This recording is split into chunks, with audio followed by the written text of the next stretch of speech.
Alan, we're back. We're ready to rock this. The small business safari, trying to bring you some fun. I've coined the phrase edutainment. Is it yours and yours alone? No, I probably not. But I still stole love it from Why? Smartlist. Because I mean, yeah, probably I stole it. Bateman once again steals my shit. What can I do with that, man? But I am excited about this episode. This is in my wheelhouse, as you guys know, as you've been listening. I'm in the home services space, handyman remodeling, and it's a wild world, man. You know, you have to choose to get in it, and frankly, I think you got to be a little nuts to do it. And I left corporate America to do it. But guess what? We have another, also a nut with us today, and that's Dr. Tom Reber, but he goes by Tom Reber. We're Pastor Tom, however he looks. Tom, thanks for joining the show, man. Looking forward to kicking around with you. Hey, I'm grateful to be here. It's good to hang with you. I'm already having a good time. You guys have a great energy, and I want to start this off right out of the gate. All right, Chris, I gotta know. I know I'm turning the tables on you here because it's your show. All right, let's do it. But I haven't met very many handymen that are making money. Like seriously, like I've interviewed them on my show before. I've interviewed some guys that have talked about how, trying to scale a handyman business is what drove them into bankruptcy. And, so it sounds like you got something cool going on there. I might have to have you on my show to talk about that. But in one word or one sentence, what's the key for a handyman to make money? And I don't mean just making a living. I mean putting some bank in their pocket and not killing themselves. Cutting to the core. Let's get right to it. off the bat. All right, I would say one word. Nice job, Tom. One word's going to be perseverance, but the sentence has got to be know your numbers, which I didn't in the beginning. I was getting my butt kicked. I know you talk about that all the time on your show, and everybody, especially in the handyman, it's a connotation of cheap, right? Yeah. This is. I'm not getting my house sided. I'm not getting my roof put on. I'm going to get 3 bids, but it's roofing, it's siding, it's a handyman. Hey, anybody can hang a shade. Anybody can hang a ceiling fan. I just need a couple screens replaced. Why is it $500? Yeah, right. Like and they're like, yeah. I mean, and when I first started, there was always the land of Craigslist where you go, well, this guy said he'll do it for $25 an hour. I'm like, go hire him, man. Yeah. So right now, here's how we do it. It's $180 for our first hour, $84 an hour after that. But to scale, and this is the hard part, it requires training, and it requires a good CRM scheduling system behind you to provide a level of service. Because even though the connotation of cheap with handyman, people will sell. I mean, I've had people just call me and bless me right the hell out for $250. They're like, I spent a lot of money with you. You're like, all right, you know what? Actually, I'm not sneezing at 250 either. If you want to give me 250, I'll take it. I mean, it's a lot of money, but you have to deal with that. And if you can't get your service down, you will get tanked. Well, and I appreciate you sharing that. So I like the first hour thing and then hourly after that. So, it's got to be a trip charge. I think most people understand that, don't they? Not in. I've struggled with it. I've been funny with an electrician. With an electrician, people do it all the time. They don't shit. I had Tommy Mello's company come and replace my garage door. The spring broke. We were pulling out of the driveway last fall, and I hit the button, and all of a sudden I just see the spring come like shooting off the garage door as we're leaving to go out to dinner. And it was some company that he owns here in Colorado Springs because he owns everything in that industry. And they came out, this is what it is for the first whatever to diagnose it. And then after that, by the time they were done, they didn't replace the whole door. They just fixed it. It was like $1,600. We were done. And I was happy to pay it because I needed it done. So, here's, all right, last question, because this is your show. All right. I love this. All right. I've just written down Tom turns the table. I am such a control freak. My God. I love it. Let's do it. So scaling with your people in a handyman business, I have always imagined it would be difficult because the level of skill a handyman has to have, you got to cover a lot of ground with being really good at a lot of things, right? Correct. Where, versus when I had a painting company, we just painted. Right? You get really good at that. But like those that are really good at all the skills in the handyman thing generally go out and start their own business. So I always looked, is that, am I barking up the wrong tree, or is that a real obstacle? You've got a lot of your lone wolves, but they all have their certain specialty. That's the way I feel it is. And so it's really kind of up to the people that are scheduling the appointments and your project managers. I'm paying attention, aren't I? You're doing good to get the right person. Alan's been listening. After 2 years, you finally figured out. No. So I got done looking at my phone. I decided to see what you were talking about. The hard answer, the long answer, short answer is skill-based routing, because that you hit on exactly what Yeah. people think. Well, if you're a handyman, that means you're an expert in everything. Mhm. Well, no, I don't know how to fix your roof. I can't fix your gutters. And frankly, now having been in over 16,000 houses myself as an estimator, quality control, as a handyman doing some of the work, you don't know everything. I don't know where Yeah. your box is. And I've seen all different kinds of handles and doors and there's just crazy stuff you see. So Yeah. we call it skill-based routing. So Cool. what we do is based on the skill sets it's going to take, and we break it down even further, not just carpentry and electrical. And then we quiz them on it, then we train them on it, and then we figure out what they're best at. And so my scheduler has 18 guys to schedule, and her job is to get the right guy to the right job on the right day. Love it. So, Chris, if people want to learn more about you and your business, where do they go? Thank you for coming on the Contractor Fight show, formerly known as the Small Business Safari. I can't help it. Like, it's funny, even at home, like any family, any of our kids walk in the room with a problem, and I'm immediately like coach and question mode. And my wife's like, can we not do this now? Can you just like turn off at some point? I'm like, I'm sorry. Tom, I'm Just actually tell 'em kind of wired. enjoying it because there aren't very many people that can get Chris to shut up. Right? Yeah, This is hard. it is. I know. I know He's you're doing showing good. great control. Oh my God, this was good. All right, Tom. A little background. You're out of the Midwest, but you did you immediately go into the Marine Corps out of high school? No, I originally from Wheaton, Illinois, outside of Chicago, about an hour My cousin west. played football at Wheaton. Cool. Yeah, Division Good III deal. All-American, and then There had you a go. cup of coffee with the Bucks. Cousin All Brad. right. Cousin Brad did. That's right. That's right. Brad who? Emerson Brad Emerson. would have been the 80s. Yeah, I graduated high school at 87. So yeah, he's probably buddies with some good friends of mine that played on the Wheaton team. So I went to Wheaton North High School, but I had guy named Bill Connor and Keith Cody, some of those guys who went to Wheaton College. So Yeah. I bet they know him. Yeah, but they So- do. That's cool. Anyway, All right. So yeah, I grew up in Wheaton, Illinois. And would you ask me? All right. Yeah. So I know Alan got him off on football because I know also You he did. spent I some was time totally. doing I was. Yeah. I was like. so coming out of high school, what was the gig? yeah. Were you going to Yeah. college? Where did you? Well, like- so speaking of football, yeah. So I played football. I ended up going to a Division III school called Quincy University down in Quincy, Illinois, little school.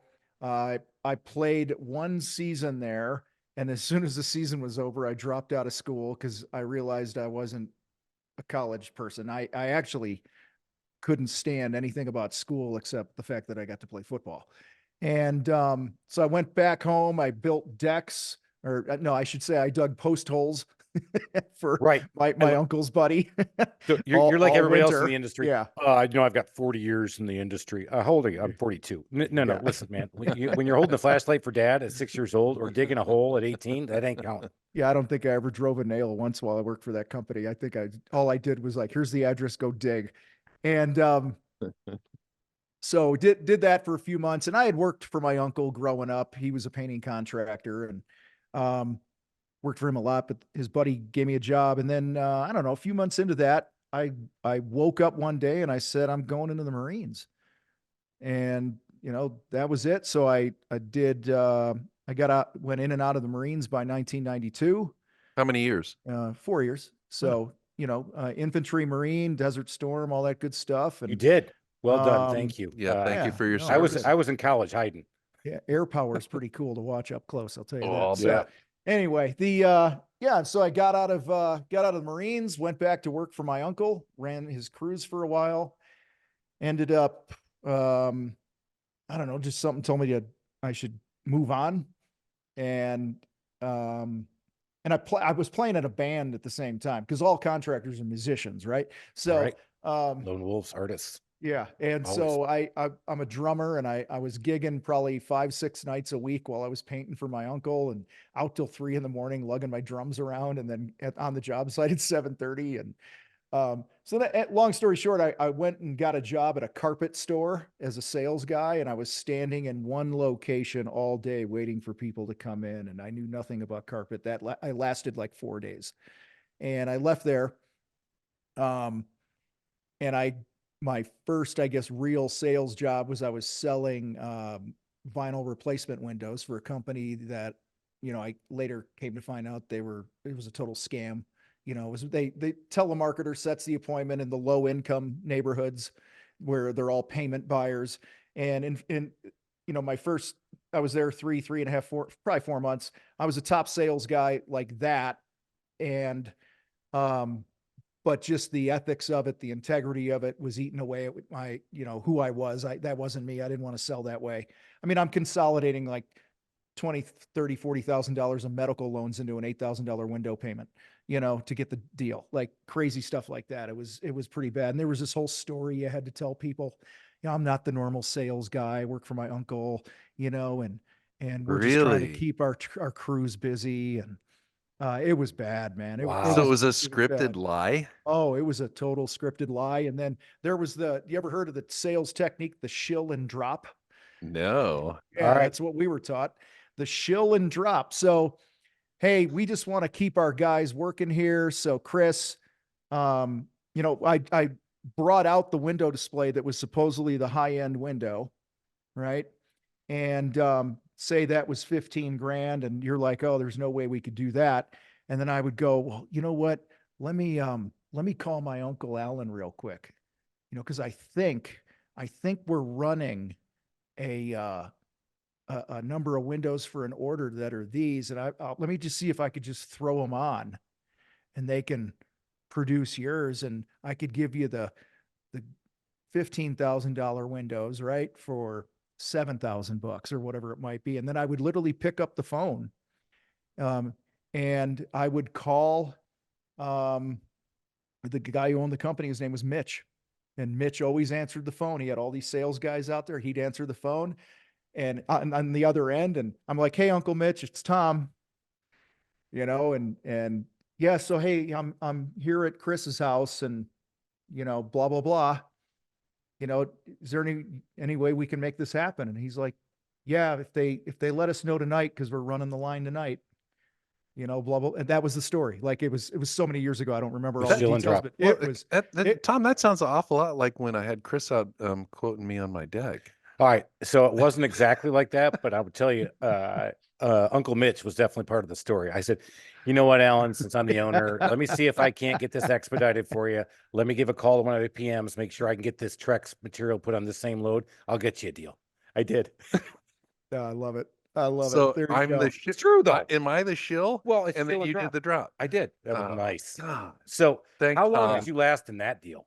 I was there maybe 4 months. And then, you know, I was a top sales guy. I woke up one day and I walked in and I just said, you know, I can't do this anymore. I'm done. And they're like, you're the top sales guy. And I'm like, yeah, but we're lying to people. And, I had actually gone to a house. I don't know how they did this, but I had gone to a house that was a next door neighbor that had bought our windows years before, and my sales appointment was next door, and they saw me walk in with a window, and they came over and they said, are you from XYZ company? And I said, yeah.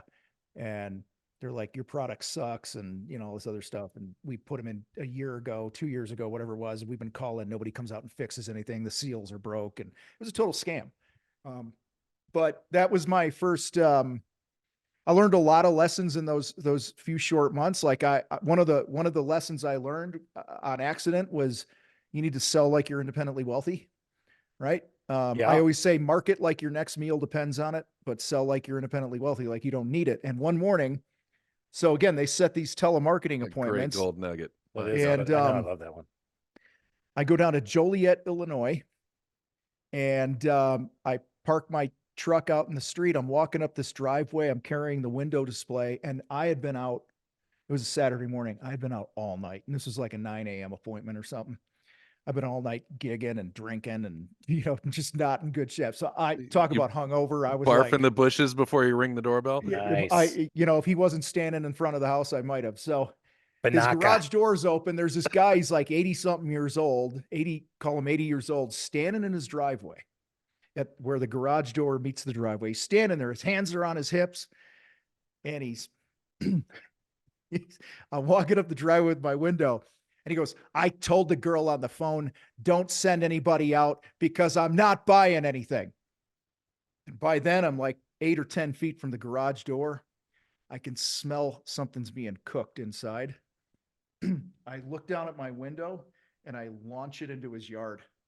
I chuck the window into the yard, the display, and he looks at me and I go, I don't give a fuck if you buy anything, but whatever you're cooking in there smells amazing. He goes, that's my homemade turkey chili. Come on in, try it. Oh And my God. 2 hours later, Sandwich we're in his closed. basement. 2 hours later, we're in his basement drinking Bacardi and Cokes, eating chili and signing a deal, you know? So again, the story was bullshit. But what I learned, like I said, what I learned is you can't be so, that was obviously an extreme example, but you can't be so, you know, what is it? The Tommy Boy scene where he's like, here's my sale and I'm so desperate to have it and stuff. And I think so many salespeople are, you know, they just reek of desperation and I have to have this sale and so I learned that lesson. Yeah. I learned that lesson on accident. I learned it on accident. That is awesome. You know what? And that's one of those classic things where the mind was not connected. Let's face it. If you don't drink, well, shame on you because we're drinking as we do this. We're having a little bourbon while we're talking to Tom. But that's the thing. Like sometimes when your mind's disconnected, you kind of play free, right? You kind of, you're playing loose. Yep. You're playing to win, you're not playing not to lose. And when you're selling not to lose, man, woo, dog. Bad. But this is also why I say you got to market like your next meal depends on it. Because as you guys know, the more leads I have coming in, the less give a shit factor I have on each in particular one. But I remember days building our painting company and stuff. You know, we were doing, call it 300 jobs a year, sometimes up to 4, just depending on the year. And, but I remember those early seasons when winter would come in the Midwest and you'd stare at the phone, just hoping it would ring. And, you know, we would call into our office line and check the voicemail to see if anyone left a message. And it's like, we'd have like 1 lead come in a week or something, you know, and you're looking at that going, oh my God, this is my only hope. And that's where the desperation comes out. So that's why I talk so much about build your brand. You know, I really think one of the solutions for every problem in business, hiring, making money, profit, whatever you want to call it, is build your brand. Like if people don't know who you are, they can't call you. If people don't know who you are, they can't work for you. So, and it's amazing how much pushback I get from contractors on that, man. Like I'm big on just do the easy stuff, like your social media profile, your personal Facebook profile, the number of guys that own a business that don't have the name of the business just in their about section. Do you know what I'm saying? Right. And they're like, well, I keep business and work or personal life separate. I'm like, you're not IBM. Okay. You're Bob's whatever service in little town, USA, you know, and if you're not going to be your own biggest fan, why should anyone give a crap about you? Yeah, so true. Because I mean, that's how I built. So that's how I built my business from scratch, and that was hard. I mean, I'll tell you, one of the things, I'm in an accountability group called the CEO group. We meet once a month, and one of our lines is he looks at us and says, "You guys realize that you started your own business, and I argue that your job is harder than the CEO of Coca-Cola because we're here in Atlanta." And I'm like, coming from the corporate world, he's right. Because I walked into a system and I just had to fix it. Here, I'm starting something from scratch. And back to Tom's point, when I started, I'm called the trusted toolbox. Well, I got the call saying, "Hey, I need a ladder." I'm like, yeah, we have ladders. What do you need me to come out and do? He goes, no, I just need a ladder. I'm like, well, he goes, "Well, you're a hardware store, aren't you?" I'm like, I did not get this right, but I know it will. And so you have to build your brand. I don't care what it is. You're right, because Bob's Service Company, that doesn't sell. But if you're going to be Bob's Service Company, you put it on your truck, you have a card, you put it digitally, you let people know who you are. And then guess what? When they're thinking about it for a minute, they go, "Oh, I'm going to call Bob." Who has a ladder in their toolbox? I don't know. That's a dumbass. Did you say dumbass on the phone call? Well, how about this? I got an email. They will not be using your service, and I don't need any toolboxes. I'm like, what? Oh my God.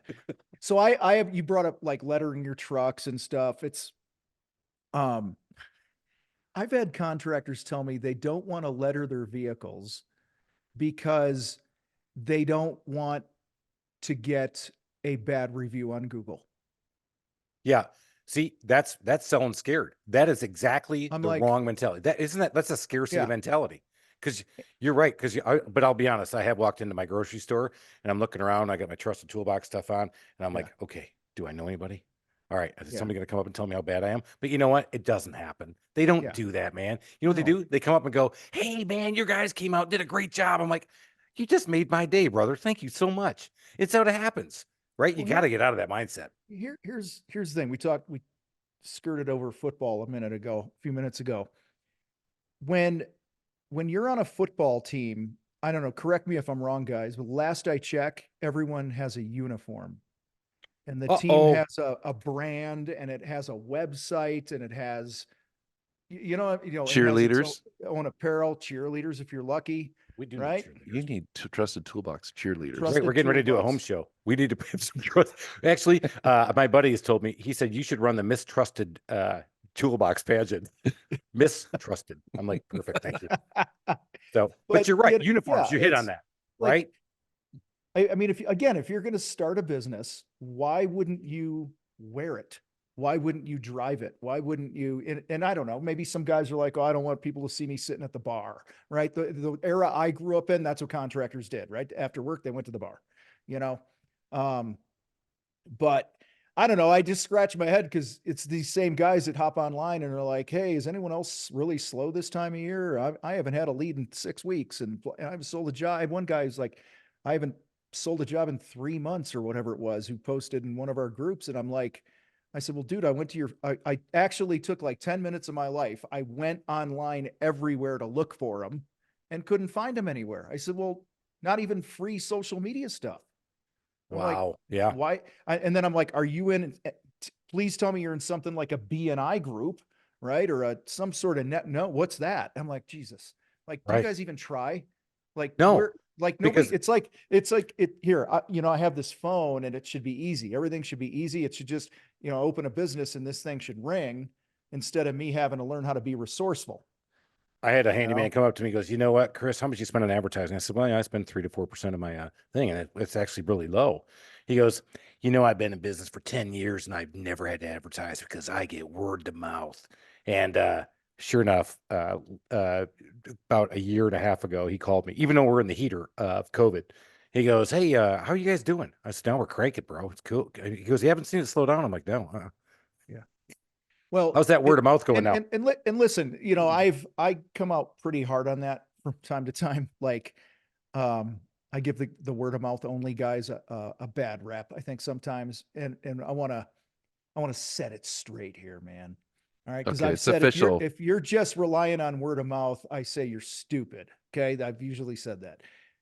If your goal is to scale and grow a business, you know what I'm saying? So where I failed to communicate in the past is the context of that comment is, listen, if you want to wake up, put the tools on and you enjoy that, and you only make 100 grand, 125 grand a year in your pocket, 150 some years, whatever it might be, and just hover above what I consider poverty, but you enjoy it, right? Because I get that. It's success. Maybe you have a spouse that makes a lot of money, and you don't have to make as much of the business and you just want to kind of be left alone.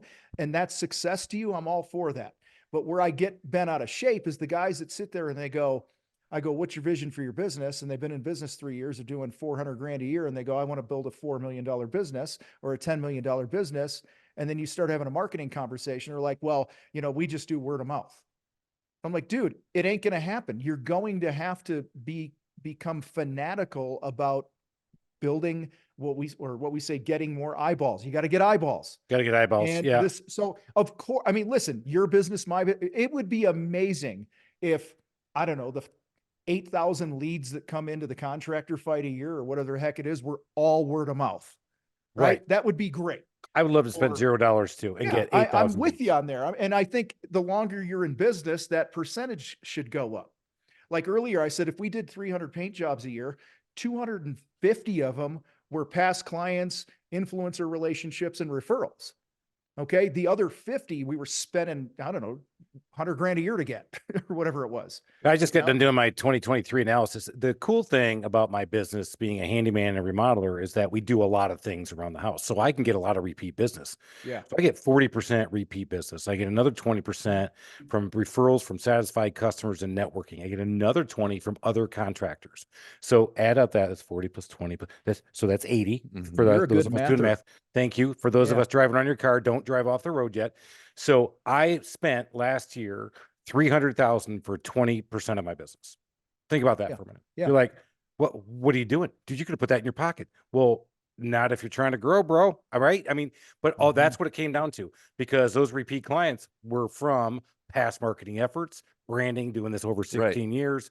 It's that build. And, of course, right now, this is one of the things I'm really hot on is people like, well, I bootstrapped it and I'm $1 million a year guy after 1 year. I'm like, that's awesome. Good for you. But here I am, an overnight success. It just took me 15 years.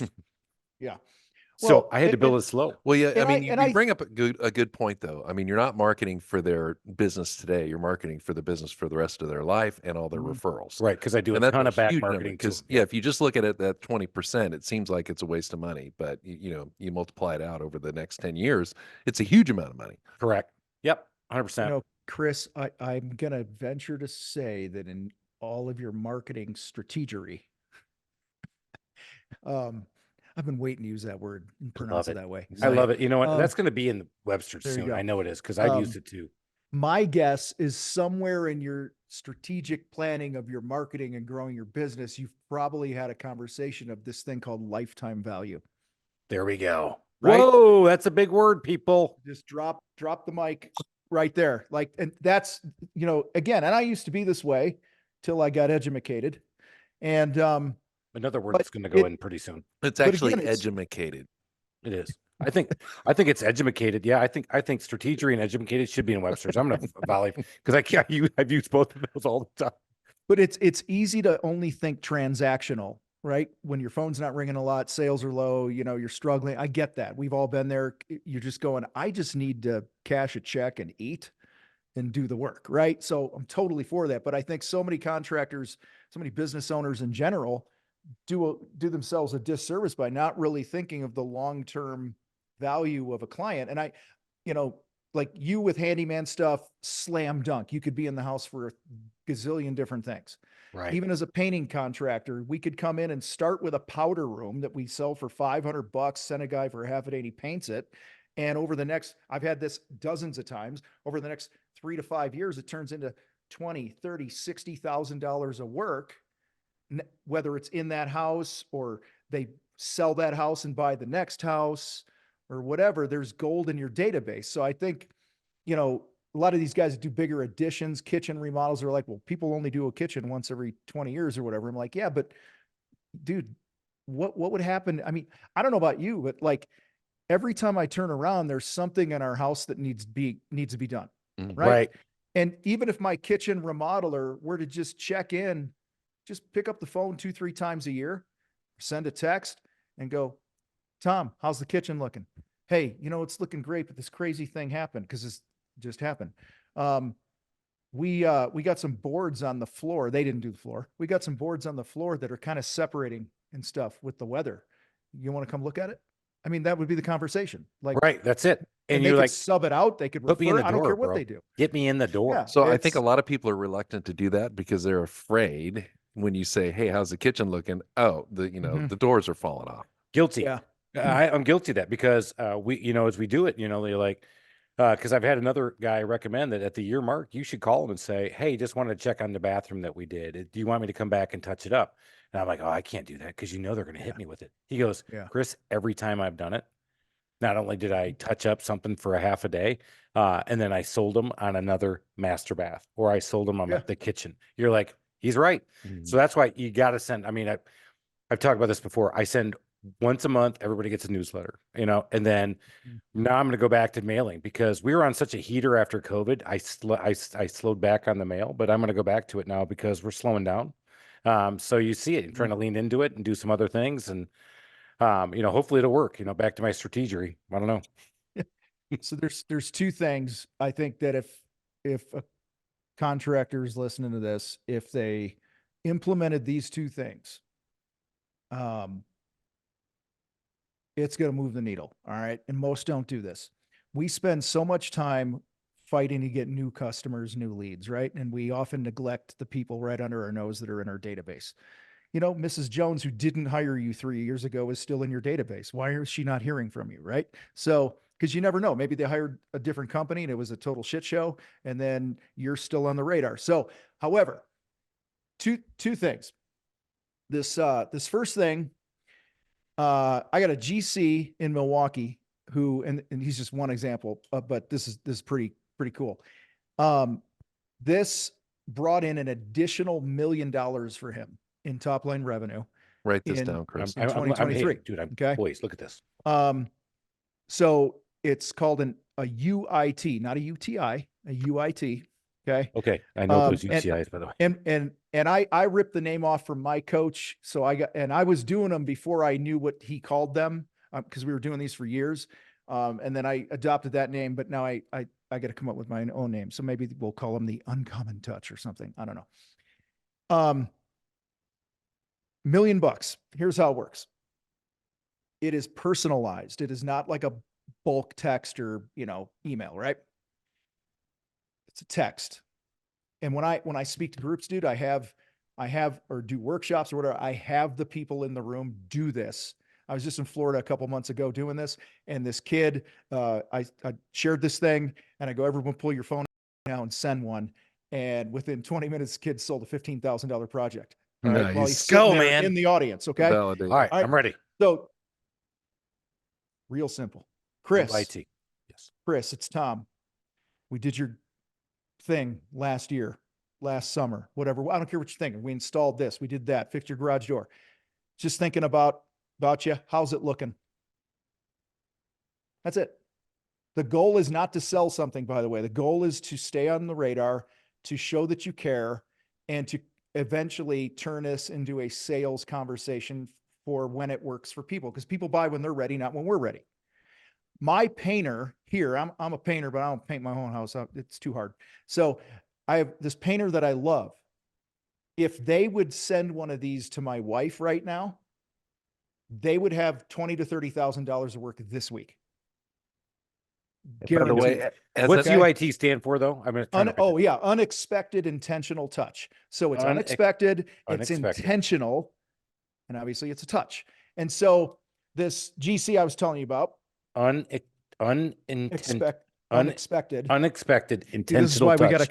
This is why we got to come up with a new name. We need a new name, because I'm thinking UTI the whole time. That's why I was struggling with that. But I don't care if you're a contractor or not. That is just business right there, man. Right there. Listen to that. Yeah, I don't care what. I mean, you sell cars, you sell websites. It doesn't matter, right?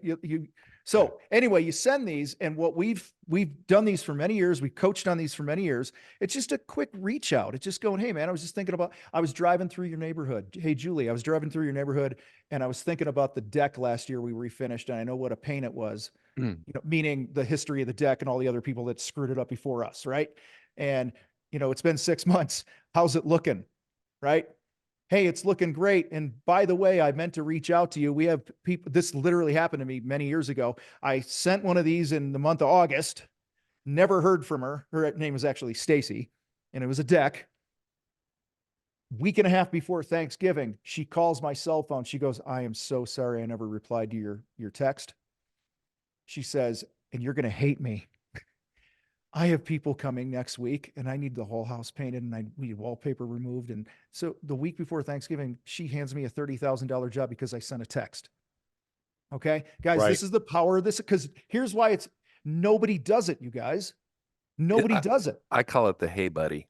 Hey buddy. Oh, that's a good name. You know what, Alan? Trademark that. Hey buddy. The Hey Buddy. Hey, you know what? Contractor fight. You can use that one. There you go. Thanks, man. Yeah. So steal with pride. So I was sharing about Bob, the GC, who sold $1 million at our event this past September. I'm on the stage. I have Bob's picture on the slide telling about this story. And I'm like, Bob, I hope you're okay if I share this. And he just laughed and whatever. And the whole crowd's there. And I share about this. I get off the stage. I walk off the stage. I walk by Bob. I walk up, give him a high five and give him a little hug. And I'm like, hey, thanks for letting me share your story. He goes, you're not going to believe this. I said, what? He says, while you were telling the story, I sent a UIT, and I just set my sales guy up, and he's going out to talk to somebody about another $130,000 garage. Dear God, look at that. Because it just, and so we put a little science behind this. We've tested this for years. If you do this 3 times a day, okay. And what do we got? About 264, call it 270 sales days a year times 3, call it 800 times a year. Guys, you're not going to go 0 for 800. No. Right? Right. And it takes, I mean, I'm talking, you're sitting on the throne in the morning. You can send a few of these, right? Yeah, we call them 8 before 8 and 5 after 5. It's 8 before 8, like you said. Sitting on everybody can send a text, right? I mean, it's pretty easy, especially in today's world. We call them dump texts. Well, we call them 8 before 8 and 5 after 5. Thanks. Dump text. Ellen, you are on fire today, Ellen. I'm just trying to consolidate things. So he had a great colonoscopy. He's all hied up, baby. What we found, because we still haven't got to number 2 yet, Ellen. I know what we found is that about 5% of those convert into sales over the course of a year. 5%, huge number. That's 40 projects, guys. Think about that. If you got sales guys who come in and go, "Hey, I need more leads," you know what? How about you go take these 20 and just hit them with a text? So one of the guys I coach, he month and a half ago, I'm like, dude, you got to get your people doing this. He's got his admin assistants doing it. He's got a couple different locations. So all the salespeople, all the admin people, and himself are all sending 3 a day as a company because they got like a database of like 12,000 or whatever it is. And he's 16, like a week, I think he's got, what the heck is it? He's got 8 people times 3 is 24 times 22 working days. He's sending at least 500 of these a month, every month. And within like 2 or 3 weeks, they sold, I don't know, 80, $100,000 collectively, just money that's just sitting there. Right. So the guys that are listening to this right now, driving on the road and you're like, phone hasn't rang. You got to be proactive, go on the hunt, go on the attack. You got to be on the attack right now. And so, and again, it's not a like, hey, you want to buy my shit? It's, Alan, thanks so much for having us out to paint your first floor last year. I was just wondering how it's looking. You just care. And it's truly a genuine caring. So, 5%. So whatever your average job size is, I mean, if you're $7,500 and you got 40, that's 300 grand right there that you just manufactured out of nothing. Okay. Dude, second people say, "Hey, do you make any money off this podcast?" I'm like, "No, actually not sponsored, not at all." Tom, it's a good thing it's a good thing you have a second thing because Chris is about to end the podcast and start texting people. All right. I know. Actually, I was going to grab my phone because I put it on do not disturb because all due respect, I want to show that I'm totally in and I'm totally flipping in right now. All right. Number 2. So I know a lot of this is going to be on Monday. Oh, it's about freaking text, boys. A lot of this is, both these strategies or tactics they're just about being uncommon. And I think they're rooted in just being a good human being, right? Most companies, I don't care what they are, run from warranty work. Okay. Right. None of us want, like you said earlier, like you don't want to pick the phone up and ask them because you don't want to hear bad news. Right. So number of years ago with our painting business, I started doing what I call a warranty call. I'm like, it's similar to a UIT, but it's got more intention behind it. It's literally a warranty call. And I'd call you up and at the time, I think we were doing like a 1-year labor warranty or whatever it was, right? 1-2 year, doesn't matter.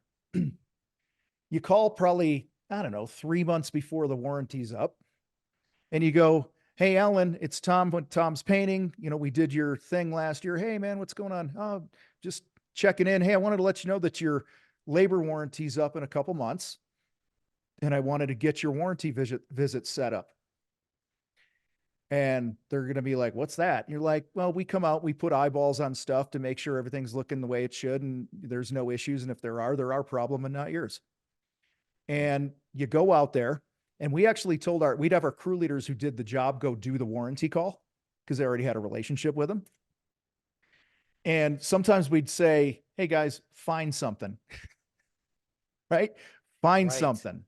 Right. If we painted the exterior of a house, you notice a windowsill is, little, that's probably going to peel in another year. Scrape it down, spot prime it, recoat it. Now the law of reciprocity kicks in. And what we found is about 38% of the times that we got on site to do a warranty visit, we heard the greatest thing out of the customer's mouth, which was, "Hey, while you're here, let's go." And that kicked up additional sales for us. But it also, again, playing the long game, the lifetime value, not just wham, bam, thank you, and we're out of here. You are providing an uncommon service that really makes them feel like they're important. They're not just thrown to the side. I mean, I can't tell you, you guys have probably had this, where they, the story will be better than me making the point. I go to this house, lady wants me to paint it. I said to her, I said, hey, the paint job looks pretty good. Like, who did it last time? And she said, so-and-so. And he was a buddy of mine. And he had a gargantuan company, man. Good dude, liked him, and I said, well, why didn't you have him back? And she said, well, remember when they used to build like a little desk in the kitchen? Yeah. To the side, little desk, and underneath, right next to the fridge. Yeah. And then underneath there's that always nobody that ever little fucking uses. By the way, we have it. Yeah. That little strip, there was like a little strip of drywall that was tucked way up in there. You can't see it. She was cleaning the floor under there one day and she looked up and they didn't paint that thing. Literally. And she says, well, they missed that. And it just bothered me. And I said, did you call them? And she said, no, I just felt it was stupid to call. I said, so it bothers you, but you won't call. I said, I know so-and-so. He would come out here personally. I mean, he had like 100 painters and shit, right? He'd come out here personally and do it for you if you pick the phone up.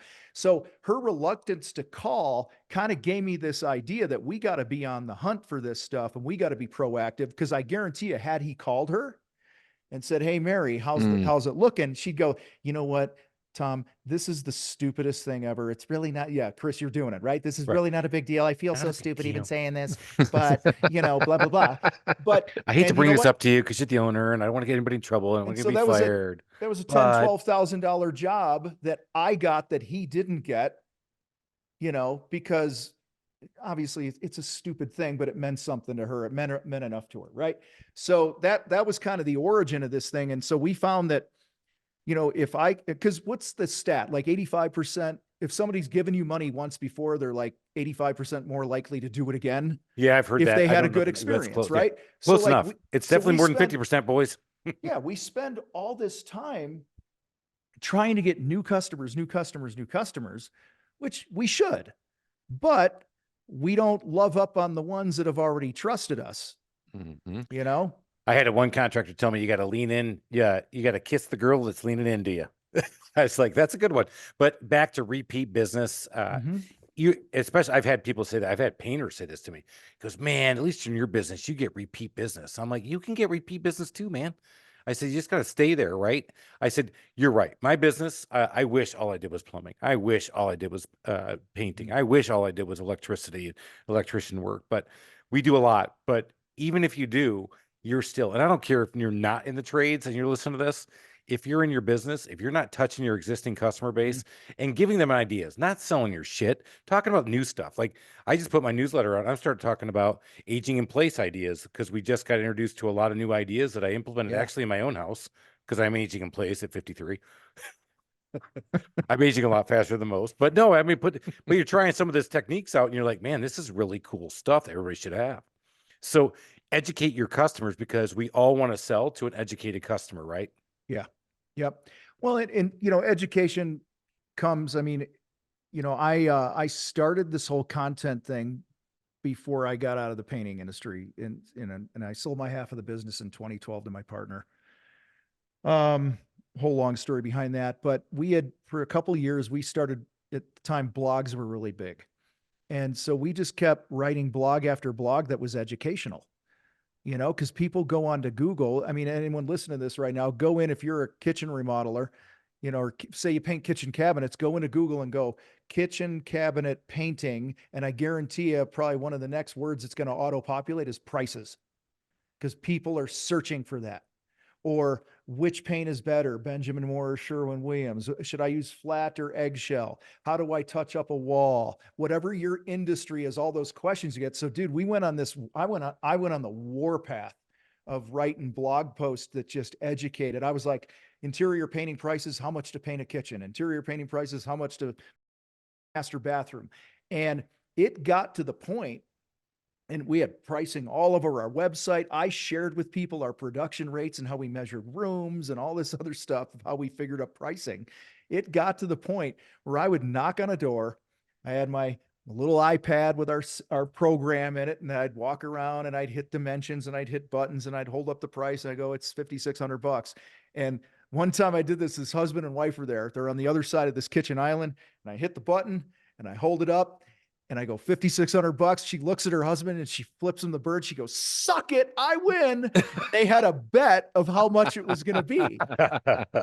And she was within like $100, $200. And I said, "How did you figure it out?" She says, "It's all on your website."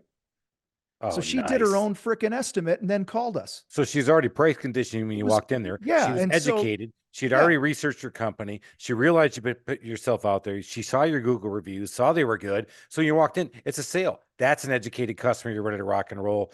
Tom, I could talk to you all day. However, we got to let you get back to making money, doing your thing. And we got to get everybody back. But we can't let you go without asking a few things. What do you got? Number one, how does everybody find you? Contractorfight.com. Do it, Contractor Fight. You see him on YouTube. You'll see him on the web. Contractorfight.com. Check it out. I guarantee you, you're going to find something in there that will blow your socks off because I love watching that stuff. I sample it all the time. So I appreciate it. Let's get into the next stuff. All right. You ready? What's a favorite book you would recommend to everybody? Oh my God. So many. Yeah, you got to pick one. I got to pick one. Come on, sales guy. Well, okay. Be your own biggest fan. There's a book called Sell Unafraid that comes out in April of this year that I wrote. Sell Unafraid. Go out and check it out. Let's go. And it's unleash your sales success through personal discipline. So there you go. That's the subtitle. So ooh, nice. Sell Unafraid. All right, you can give us another one of another. All right, something else, but we'll push that book. You know, one of my favorite all-time books, is How Rich People Think. I don't know if you ever heard of this little green book, but I think I grew up highly conditioned to be a broke dude, just by my life and environment and this and that, and negative self-talk. And I just think I read that a number of years ago. And I to this day, I go back and maybe once a year I'll revisit, half of the book or maybe read the whole thing. It's a real quick little read. It's a quick read. Yeah. Yeah. But it's been a little bit since I've read it, clearly, because I'm not rich yet. And that's why I'm still doing these. No, I'm kidding. Guys, go read that one, How Rich People Think. All right, let's keep rocking. Let's go figure out some other stuff. What's the favorite feature of your house? Our water feature. What do you got? We have two of them. We have these big spheres in the front of the house, 3 spheres that bubble water out. Oh, wow. In the front. And then in the back, we had, so we live in a suburb here or a subdivision in Colorado Springs while we're looking for land to build on right now. And so it's actually a small space, but our landscaper, his name was Matt Heiner. If you guys follow him on Instagram, the Yardist, he's a master at social media and does millions a year from social. That's why I'm sharing that as a value for your people. Done, Yardist. So they built just a small water feature, but it's a 1,500-pound metal basin that they had to crane in over the house to get into the backyard. And our dogs love playing in it and stuff like that. The next house, I would have loved seeing that, putting that in there. There's a YouTube video. I'm going to watch that. That's awesome. On Heiner Outdoor Living's YouTube channel. So yeah. Nice. All right. That was a few years ago. Yep. So one of the big things we're talking about in the Small Business Safari is that customer service is king, and Alan and I are customer service freaks. Let's go. When you're out there and you're a customer, what is a service pet peeve of yours? When I'm a customer? Yeah. In any environment, just as a customer anywhere, anywhere, you're out there at the restaurant. We talk about restaurants quite a bit, or whatever. Okay. What's that? Especially because the contractors, we got to step our games up, people, man. You know what? We used to get passes all the time. The passes are going away. We got to get better. Yeah. I think, I just really want to know that you give a shit.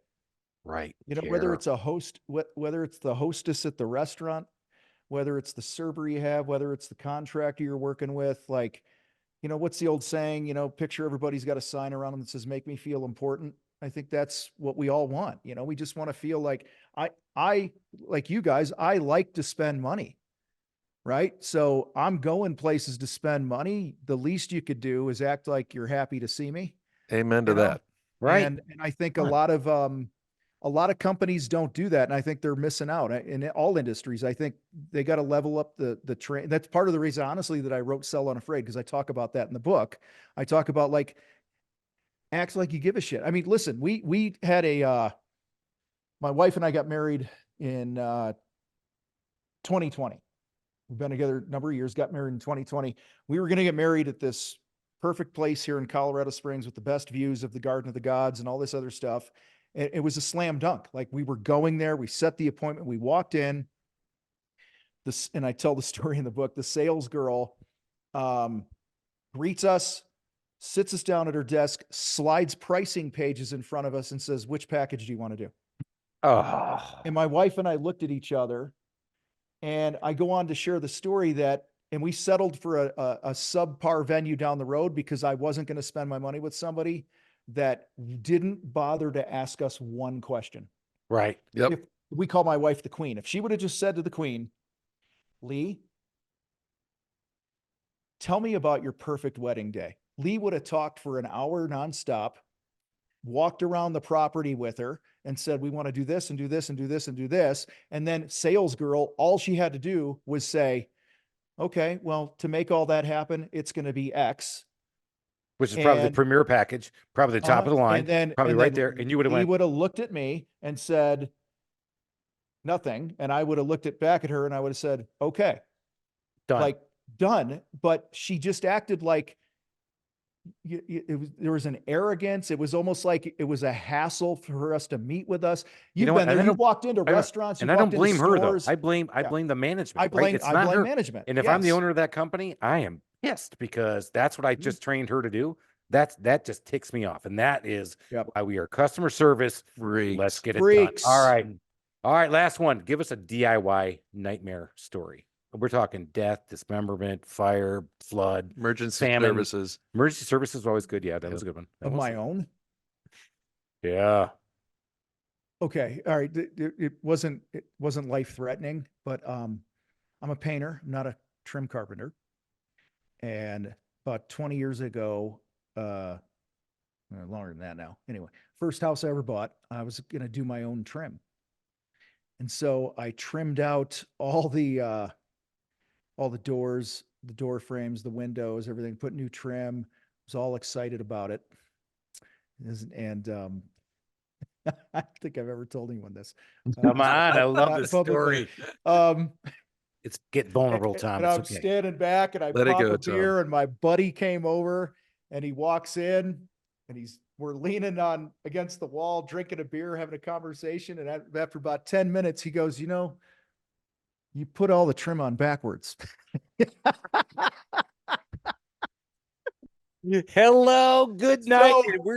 All my joints were tight, but I just had the trim turned the wrong way, man. Oh my God. I don't know what I was thinking. I obviously wasn't. And we just lived with it. I'm like, screw it. We're keeping it. I did the same thing. I hung a closet door upside down. I was all God. proud of myself until a friend came over for a cup of coffee. He's like, that door's upside down. All right. I didn't have the heart to tell one of my friends who was very proud that he did that same thing. And he put the brick mold around his outside. He said, "I installed my door." Of course, you could barely freaking open the thing, and it was all out of plumb. And I didn't have the heart to tell him. But he installed the brick mold backwards or inside out, like you guys just said. And I was like, "Yeah." He goes, "What do you think?" I said, "Man, you know what? I'm hiring, man. If you ever decide to quit your IT job, I think you can do this." But you're right, because you're a contractor. You're sitting there like, "Hey, check out what I just did." He's like, "Hey, dumbass, you just put it all in backwards." Well, hey, what made it worse? What made it worse? It was like I think my second year in business. We were a super young company, and I remember getting it done and going, "This wasn't that hard." And then I'm like, "We should add a handyman division where we do trim." Let's go. Dr. Tom Reber, Pastor Tom Reber, the contractor fight, brought the heat, made you happen. Listen, everybody, I hope you enjoyed this episode. And if you didn't, that's on you. If you didn't learn something, that's definitely on you. You're driving around, go back, rewind this thing. You pick up some gold nuggets. Get up that mountaintop. Let's hit that success button. Make it happen. We're out of here. You're the man, Tom. You guys are awesome. Thank you. Thank you.